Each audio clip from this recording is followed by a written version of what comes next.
역대하 21장. 여호사밧이 그의 조상들과 함께 누움에 그의 조상들과 함께 다윗성에 장사되고 그의 아들 여호람이 대신하여 왕이 되니라. 여호사밧의 아들 여호람의 아우들 아사랴와 여히엘과 스가랴와 아사랴와 미가엘과 스바디아는 다 유다왕 여호사밧의 아들들이라. 그의 아버지가 그들에게는 은금과 보물과 유다 견고한 성읍들을 선물로 후히 주었고 여호람은 장자임으로 왕위를 주었더니 여호람이 그의 아버지의 왕국을 다스리게 되어 세력을 얻은 후에 그의 모든 아우들과 이스라엘 방백들 중 몇 사람을 칼로 죽였더라. 여호람이 왕위에 오를 때의 나이가 32세라. 예루살렘에서 8년 동안 다스리니라. 그가 이스라엘 왕들의 길로 행하여 아합의 집과 같이 하였으니 이는 아합의 딸이 그의 아내가 되었음이라. 그가 여호와 보시기에 악을 행하였으나 여호와께서 다윗의 집을 멸하기를 즐겨하지 아니하셨음은 이전에 다윗과 더불어 언약을 세우시고 또 다윗과 그의 자손에게 항상 등불을 주겠다고 말씀하셨음이더라. 여호람 때에 에돔이 배반하여 유다의 지배하에서 벗어나 자기 위에 왕을 세우므로 여호람이 지휘관들과 모든 병거를 거느리고 출정하였더니 밤에 일어나서 자기를 애워싼 에돔 사람과 그 병거의 지휘관들을 쳤더라. 이와 같이 에돔이 배반하여 유다의 지배하에서 벗어났더니 오늘까지 그러하였으며 그때에 림나도 배반하여 여호람의 지배하에서 벗어났으니 이는 그가 그의 조상들의 하나님 여호와를 버렸음이더라.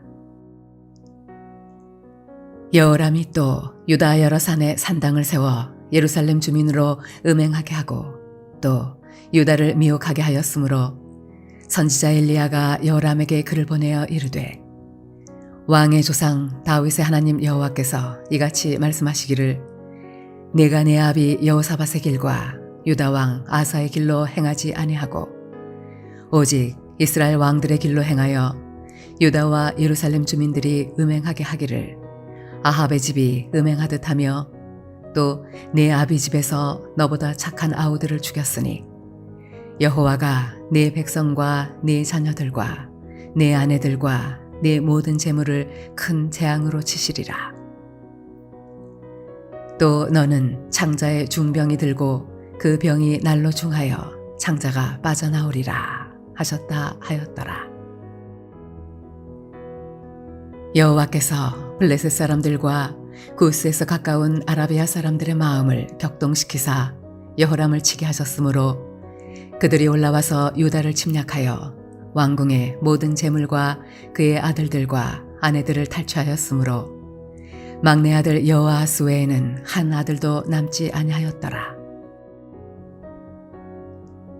이 모든 일 후에 여호와께서 여호람을 치사 능히 고치지 못할 병이 그 창자에 들게 하셨으므로 여러 날 후 2년 만에 그의 창자가 그 병으로 말미암아 빠져나오매 그가 그 심한 병으로 죽으니 백성이 그들의 조상들에게 분향하던 것 같이 그에게 분향하지 아니하였으며 여호람이 32세에 즉위하고 예루살렘에서 8년 동안 다스리다가 아끼는 자 없이 세상을 떠났으며 무리가 그를 다윗성에 장사하였으나 열왕의 묘실에는 두지 아니하였더라.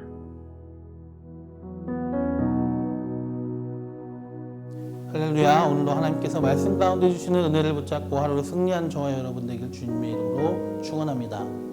오늘 함께 나눌 하나님 말씀은 구약성경 역대하 21장 1절에서 7절 말씀입니다. 오늘 21장에 보면 유다의 5대 왕인 여호람에 관한 기록이 나옵니다. 그의 아버지는 여호사밧이었습니다. 그런데 여호람은 아버지였던 여호사밧과는 다르게 심한 악정을 펼쳤습니다. 그리고 유다를 우상 숭배의 길로 인도하였고 하나님의 심판을 받아서 결국 반란과 대적들의 공격과 심한 질병으로 고통받다가 비참하게 죽고 죽은 후에도 왕실의 묘에 묻히지 못하는 수모를 겪게 됩니다. 유다 왕의 왕족답지 못한 모습을 보였다는 것이죠. 이런 여호람의 이야기에서 우리는 오늘 영향력이라는 것에 대해 초점을 맞춰서 교훈을 찾아보려고 합니다. 부친이었던 여호사밧은 2절, 3절에 보면 여러 아들을 두었는데 그들에게 많은 재물과 성읍들과 여호람에게는 또 왕위를 물려주었습니다. 그런데 여호사밧은 그 자신은 하나님 앞에 신실했던 좋은 신앙인이었지만 그 좋은 신앙을 물려주지는 못했습니다. 그저 물려준 것이 무엇이었습니까? 재물과 성읍과 권력, 결국 이것만 넘겨주었고, 그래서 여호람은 왕위를 견고하게 하고자 하는 욕심에서인지 모르지만 왕이 되어서 힘을 갖추자마자 형제들을 죽이고 또 여러 방백들을 죽였다고 합니다. 그리고 더 나아가서 아합의 딸을 아내로 삼고 하나님을 버리고 유다 여러 산에 우상 숭배를 위한 산당을 세우며 유다 백성들을 미혹하여 우상을 섬기게 하는 등 하나님 모시기에 매우 악한 삶을 살았습니다. 그는 자기가 받아야 될 선한 영향력을 받지 못했습니다. 그리고 받지 말아야 될 악한 영향력을 받았습니다. 부친에게서는 좋은 것을 배우지 못했고요. 아내로부터는 악한 영향력들로 인해서 악한 것들을 배웁니다. 그것이 그의 삶을 망하게 한 중요한 원인이었습니다. 오늘날도 마찬가지입니다. 우리들에게 있어서 이 말씀은 단순하게 문자적으로 좋은 아버지나 또는 악하거나 불신자인 아내에 관한 교훈은 아닙니다. 물론 직접적으로 그렇게 말씀을 나눌 수도 있지만 더 나아가서 우리는 이것을 깊이 있게 깨달아 봐야 할 필요가 있습니다. 표면적으로 보이는 것, 이면에 있는 것들, 바로 내가 현재 어떤 영향력을 받고 살고 있는지 스스로 점검해 보자는 것입니다. 그리고 더 나아가서 우리가 다른 사람들에게, 특히 우리가 가까운 사람들, 소중한 사람들에게 어떤 영향력을 끼치고 있는지도 살펴봐야 됩니다. 코로나 이전에도 그랬지만 코로나 이후로는 더 심해진 게 있습니다. 우리는 실제로 드라마, 영화, 시사 프로그램, 라디오, 특히 유튜브 같은 다양한 주류 매체들을 통해서 여러 가지 많은 것들을 보고 듣습니다. 처음에는 이것저것 다 찾아보고 듣다가 또 이제 어느 정도 정해지기 마련이죠. 주로 보고 듣는 게. 내가 주로 자주 보는 것이 정해졌다면, 자주 듣는 것이 정해졌다면 그것들이 이제 나에게 영향력을 많이 주고 있다는 것으로 우리가 생각을 해보면 됩니다. 지금 내가 실제로 주로 찾아보는 채널들, 주로 찾아보는 영상들, 사람들, 라디오 채널들, 뉴스들, 시사 프로그램들, 그런 것들 어느 정도 정해져 있다면 그 정해져 있는 그것들이 나에게 영향력을 끼치고 있는 것입니다. 우리는 평소에 무슨 소리를 듣고 삽니까? 무슨 말, 무슨 생각들을 듣고 삽니까? 예전에 정치인분 중에 어떤 한 분이 중요한 정책을 정하는 데 있어서 어떤 영화를 보고 그 정책을 결정할 마음이 생겼다고 해서 많은 논란이 있었습니다. 특정 정치인을 거론하거나 비판하려는 것은 아니지만 그 정도로 매체와 미디어를 통해서 사람들이 생각보다 의사결정에 있어서도 매우 큰 영향을 받게 된다는 것입니다. 그리고 그 의사결정을 하게 될 가치관과 세계관에도요. 여호람 왕은 선한 영향력을 주는 사람이 가까이 있었습니다. 그의 아버지였죠. 또 악한 영향력을 줄 사람도 가까이 있었습니다. 그의 아내였죠. 그는 그 중에서 선택을 했습니다. 결국 그에 대한 책임을 삶을 통해 지게 되었습니다. 어떤 영향력을 받아들이냐는 매우 중요한 문제입니다. 우리는 다른 것들이 아니라 먼저 오직 하나님 말씀을 기준으로 모든 것을 판단해야 됩니다. 히브리서 4장 12절에서 13절에 이렇게 말씀하고 있습니다. 하나님의 말씀은 살아있고 활력이 있어 좌우의 어떤 날선 어떤 검보다도 예리하여 혼과 영과 및 관절과 골수를 찔러 쪼개기까지 하며 또 마음의 생각과 뜻을 감찰하나니 지으신 것이 하나도 그 앞에 나타나지 않음이 없고 우리의 결산을 받으실 이의 눈앞에 만물이 벌거벗은 것 같이 드러나느니라. 아멘.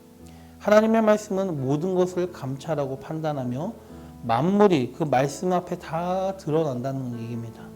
그러니까 이 하나님의 말씀을 기준으로 삼아서 우리는 우리에게 영향력을 끼치는 것들을 분별하고 걸러내고 나쁜 것들은 끊어내야 됩니다. 그리고 더 먼저 우선적으로 가장 좋은 것, 곧 이 하나님 말씀으로 우리 자신을 채워야 되는 게 선행되어야 됩니다. 그래야 흔들리지 않죠. 여호람은 그게 되지 않았던 것 같습니다. 다음으로 우리는 선한 영향력을 끼쳐야 됩니다. 악한 영향력을 받지 않는 것을 떠나서 이제는 우리 자신이 악한 영향력을 끼치는 사람이 아니라 선한 영향력을 또한 끼치는 사람이 되어야 됩니다. 나로 인해서 다른 사람이 낙심하거나 상처받거나 실족하거나 나쁜 길로 가고 또 내가 속한 공동체가 망가지고 그래서는 안 될 것입니다. 오히려 반대로 다른 사람을 위해 기도하며 사랑해주고 위로하고 격려하고 때로는 옳은 말과 진리의 말씀으로 이끌어주는 그러한 선한 영향력을 우리는 끼쳐야 됩니다. 보통 우리는 좋은 사람을 만나는 그러한 만남의 축복이 있기를 바랍니다. 내가 받는 거에 초점을 맞추는 거죠. 그렇습니다. 선한 영향력을 받는 것 중요합니다. 앞에도 말씀드렸지만. 그러나 더 나아가서 그것에 그치는 것이 아니라 내가 상대방에게 만남의 축복이 되어 주고 또 내가 있는 그 공동체에서 내가 축복의 통로의 역할을 하는 좋은 영향력을 끼치는 사람이 되는 것도 또한 중요합니다. 내가 받는 것만 중요한 게 아니라 주는 것도 중요하다는 것입니다. 오늘 본문에 나오는 여호람처럼 되지 말고 또 아합의 딸과 같이 되지 말고 또 여호사밧처럼 정작 중요한 선한 영향력을 물려주는데 실패하는 사람이 되지 맙시다. 영향력, 이것이 굉장히 중요하다는 걸 깨달읍시다. 우리 모두 주변 사람들과 또 우리가 접하는 여러 매체 미디어들에게서 말씀을 중심으로 악한 것은 거르고 좋은 영향력을 받게 되길 바랍니다. 그리고 더 나아가서 우리 모두가 다른 사람들에게 또 우리가 속한 공동체에 선한 영향력을 끼치는 사람, 그래서 만남의 축복, 축복의 통로가 되어지는 사람이 되기를 주님의 이름으로 간절히 축원합니다. 기도하겠습니다. 좋으신 주님 감사합니다. 선한 영향력을 받게 하시고 또 선한 영향력을 끼치게 해주시옵소서. 여호람의 아내처럼 되지 않게 해주시옵소서. 또 실패했던 여호사밧처럼 되지 않게 해주시옵소서. 우리 삶이 그래서 여호람처럼도 되지 않게 해주시옵소서.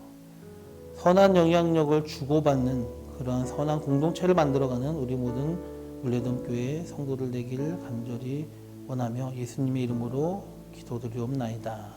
아멘.